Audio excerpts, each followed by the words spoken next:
The Inheritance of Shadows. Sarah never imagined that teaching literature to the children of the wealthy would expose her to secrets so dark, so deeply buried, that they would shake the very foundation of her beliefs.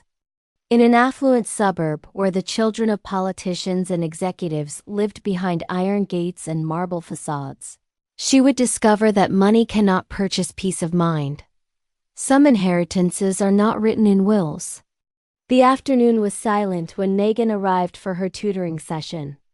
At 16, this girl carried bruises beneath her eyes that contrasted sharply with her delicate features. Her dark hair framed a pale face marked by the exhaustion of someone who hadn't truly slept in weeks. Miss Sarah... I think I'm losing my mind, she whispered, her voice breaking as tears began to fall. Sarah locked the door behind her and guided the girl to a chair, offering water, preparing herself mentally. She'd heard confessions before: abandonment, addiction, abuse from these privileged but neglected teenagers. But nothing had prepared her for what was about to unfold. Megan took a shaky breath and began to speak. Since I was little, I've seen a woman dressed in black, always smiling. Always beside me. I called her Morgan, though I don't know why. She never spoke, but she played with me, waved at me. I thought everyone could see my invisible friend. At 8 years old, Megan made a fatal mistake. She mentioned Morgan in front of her mother while they worked on homework at the kitchen table. "Look, Mom, Morgan's right behind you," she said innocently, pointing. Her mother turned, saw nothing, and laughed. Morgan must be very shy. In that single moment, Megan witnessed something that changed everything. Morgan's smile transformed into something unspeakable, pure, distilled hatred. Her face contorted into a demonic mask before she vanished completely. Megan never saw her quite the same way again. 3 weeks later, everything shifted. Megan, an adopted only child of a wealthy family, awoke to the metallic sound of wheels scraping across her bedroom floor. The dim glow of her nightlight revealed a disturbing figure. A man in a wheelchair, bald except for sparse white wisps. But what made her blood freeze was his face.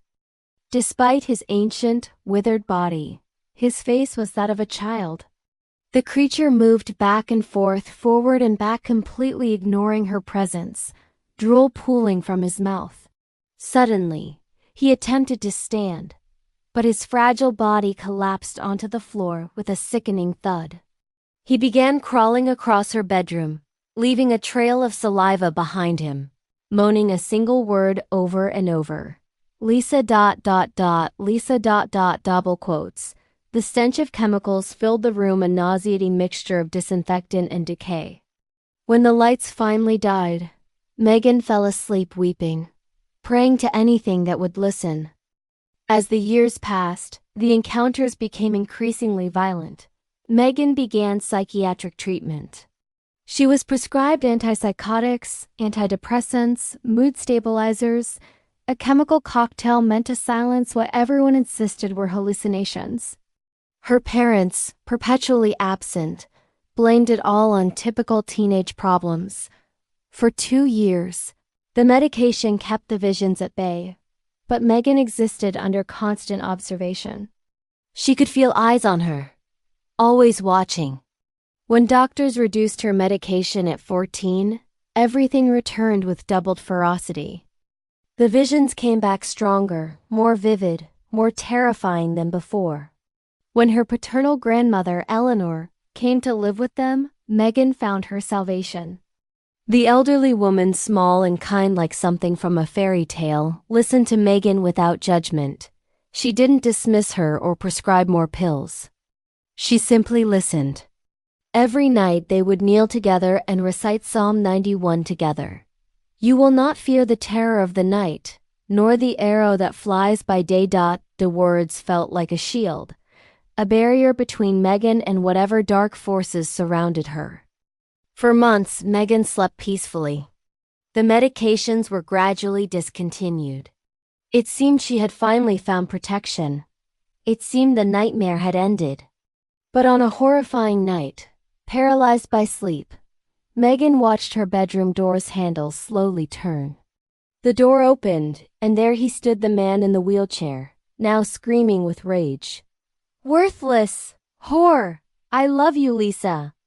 This time, he didn't approach Megan.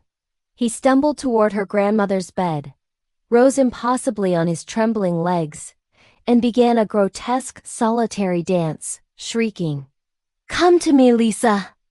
The chemical stench was suffocating, so strong that Megan could barely breathe. Beneath her blankets, she recited prayers when she heard her grandmother make strangled sounds, as if choking on something invisible. When she looked, she saw the unspeakable. The creature's face was pressed against her grandmother's, but his arms extended with impossible, supernatural elasticity, stretching like taffy, reaching all the way around Eleanor's neck, squeezing with inhuman force. His mouth seemed to be feeding on her, drawing something essential from her very being. "Lisa!"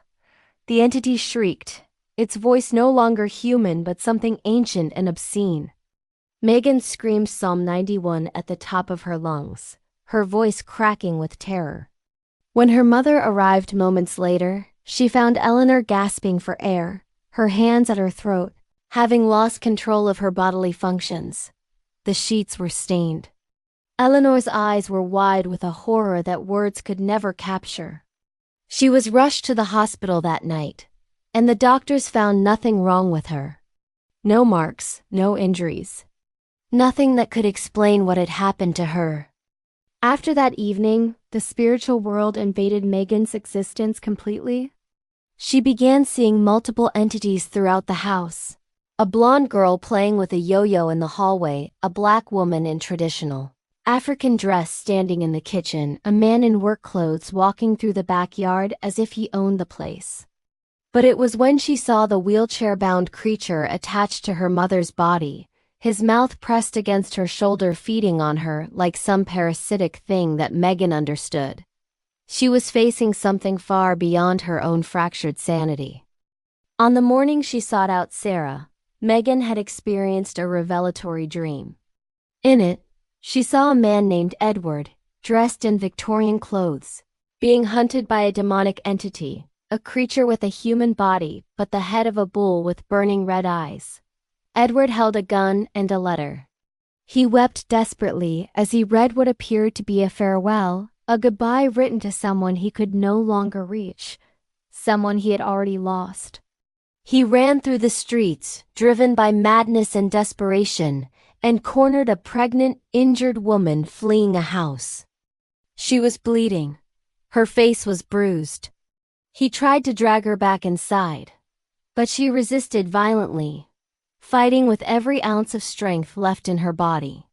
In his fury, Edward fired the gun directly into the woman's mouth. She died instantly, her body crumpling to the ground like a broken doll. Then he turned the weapon on himself, pressing it to his heart and pulling the trigger.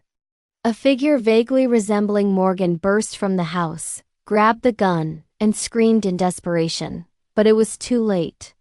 Everything was already destroyed.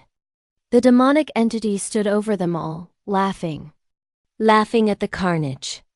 Laughing as if this tragedy had been its design all along.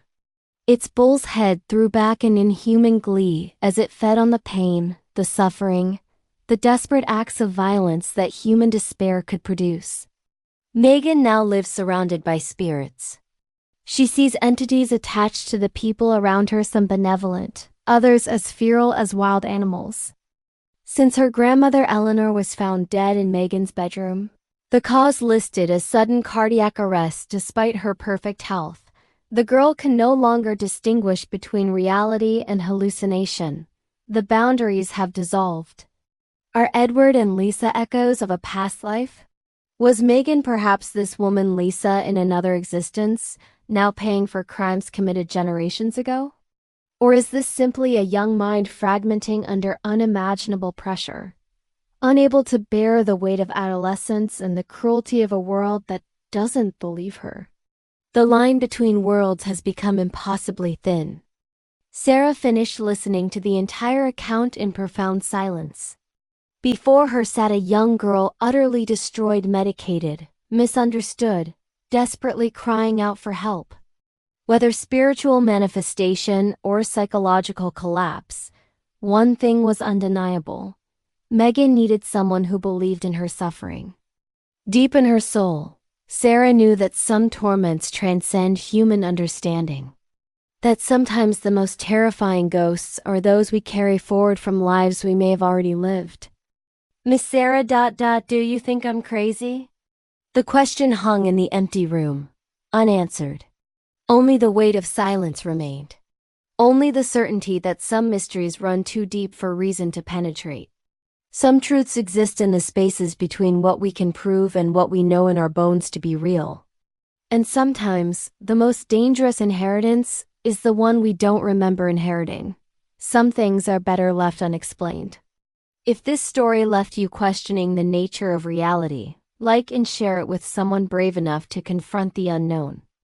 Subscribe to Echoes of the Unknown for more true accounts of spiritual phenomena, unexplained experiences, and the mysteries that science cannot yet solve. In the comments below, tell me, do you believe in past lives?